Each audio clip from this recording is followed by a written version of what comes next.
দেখেছেন শ্বশুরমশাই, একটু আগেই কত কিছু রান্না করলাম, এখন আবার নাকি আমাদেরই রান্না করতে হবে। জামাই কি আর করবি, ভূতের ভয়ে এ বাড়িতে এখন আমরাই শেফ। আগে ঘন দইটা বাটিতে নে, তারপর পেঁয়াজ ক্যাপসিকাম মেশাব। ঠিক আছে শ্বশুরমশাই, আজ দই কাবাব বানাবো, ভূতের খাবার নয় কিন্তু। এবার দইয়ের মধ্যে চিজ, ধনেপাতা, গোলমরিচ আর একটু লবণ দিই। চিজটা বেশি দে জামাই, ভূত ভয় দেখা, কাবাবের স্বাদ যেন না কমে। এবার ব্রেডের ধার কেটে একটু চ্যাপটা কর, তারপর মাঝখানে দই চিজের পুর বেশি দেবো না শ্বশুরমশাই, নইলে কাবাবের পেট ফে সব বেরিয়ে যাবে। ধাম ঠাস।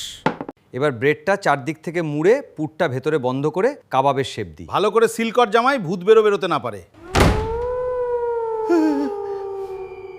জামাই, এবার কাবাবগুলো স্লারিতে ডুবিয়ে ব্রেড ক্রামে ভালো করে কোট কর। ঠিক আছে, কোটিংটা মোটা রাখি, কড়মড়ে হবে। শ্বশুরমশাই, তেল গরম, এবার কাবাবগুলো আস্তে ছেড়ে গোল্ডেন করে ভাজি। সাবধানে জামাই, কাবাব ভাজতে গিয়ে ভূত যেন আমাদের না ভেজে। জামাই, কাবাব একদম সোনালি হয়েছে, এবার তেল ঝরিয়ে প্লেটে সাজিয়ে ফেল। বাহ শ্বশুরমশাই, ভূত যাই করুক, আমাদের কিন্তু একদম জমে গেছে। শ্বশুরমশাই, এতক্ষণ ভূতের ভয় সহ্য করেছি, এবার কাবাবটা খেয়ে দেখি। দে জামাই, স্বাদ ভালো হলে ভূতকেও একটা দেব। জামাই, বৌমার জন্য দুটো কাবাব রেখে দে, ভূতটা খেয়ে একটু শান্ত হয়। রেখে দিচ্ছি, তবে নিতে হলে ভূতকেই এসে নিতে হবে, আমি ঘরে যাচ্ছি না।